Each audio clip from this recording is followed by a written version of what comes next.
Així val? Aquí estem, disposats a parlar. Senyor Guillem?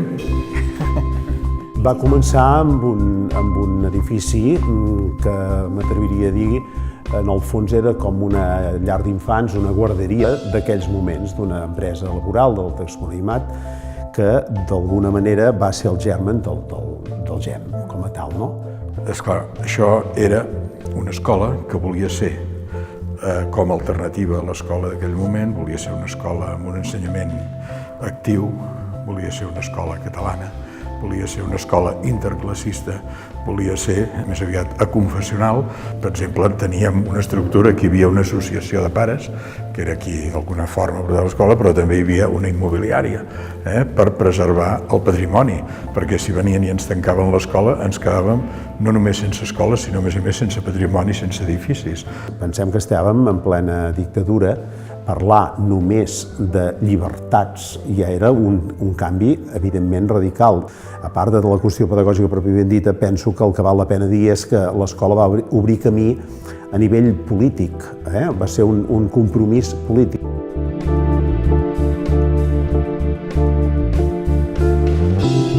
Clar, després ve la democràcia i canvia tot substancialment, i per tant l'escola s'adapta en el nou model, creix, té un número d'alumnes considerable i s'adapta doncs, a la nova situació. El canvi copernicà absolut és aquest, no? El centre és l'alumne, i per tant no ha de ser una mena d'objecte que va amunt i avall, sinó el subjecte propi que d'alguna manera és dipositari d'una identitat que és l'eix a l'entorn del qual ha de girar la nova concepció de l'ensenyament, no?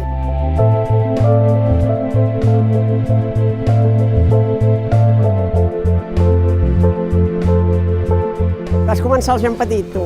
Sí, mira, fa 16 anys. Doncs mira, jo quan tu entraves al GEM, jo en sortia, fa 16 anys que vaig acabar.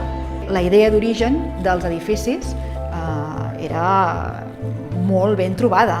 Permetia la gestió de l'edifici que tenim, unes aules, i al mig ja plantejava un espai central obert a les aules, que és, de fet, el que ara moltes escoles estan plantejant, no? Aules obertes, amb espais interconnectats, on els alumnes de diferents nivells o de diferents cursos, de diferents classes, es poguessin barrejar. Estem parlant del 66, per tant, trobo espectacular, I això vol dir que tenim una soca, una base sòlida, ferma, des de la qual pot sortir un arbre que no té límits, no té límits. O sigui, les promocions d'alumnes han sigut promocions d'alumnes moltes vegades de gent compromesa que trobem avui en el teixit social, polític i associatiu. Jo crec que, sí com potser a altres escoles hi havia hagut com molta competència, aquí sí que hi havia com més sentit de comunitat o de grup o d'això, més que la competència per ser el primer de la classe, per... Sí, existeix com un sentiment de proximitat tant entre els diferents alumnes com els alumnes també amb el professorat que crec que no es donen a altres escoles.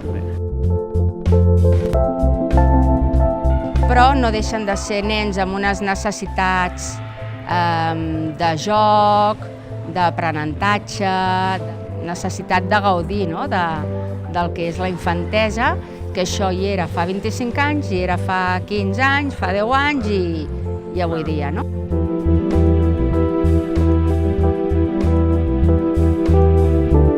Potser el que ha canviat són les eines, el context, sobretot el moment social en què ens trobem, amb noves tecnologies, nous aprenentatges, noves maneres d'aprendre. Suposo que és el canvi més notori que hem vist d'abans a l'ara. L'escola està en un procés d'innovació tant tecnològica com pedagògica, que de fet totes dues coses van de bracet. Et permet segurament descobrir moltes habilitats que un mateix, llegint el llibre de text, era així i si em sortia bé i si no també, en canvi d'aquesta manera obre aquest ventall d'ostres, és que a mi se'm dona bé això. Fas un salt abismal a la quantitat de recursos i de feines que pots fer amb Clar, és que això. si en 4 anys hem fet aquest canvi, d'aquí 4 anys més, on estarem? Quin món se'ns obre? Però jo crec que el que distingeix és això, que hi ha com una sentit de classe, de grup, Com una relació especial de pertànyer en una determinada escola, en aquest cas. hi ha un estil, Gem. I això continua. Vull dir que... Aquesta idea de que tots plegats hem de contribuir amb l'educació d'unes criatures o d'uns joves, d'uns adolescents, per mi això és també revolucionari. Ens trobem en un moment de que estem veient que el que estem fent està donant uns resultats òptims, positius, responent al que nosaltres volem, i ara és el moment, suposo, de seguir caminant, no? I bé, us felicito perquè penso que aquest és el camí correcte i de futur.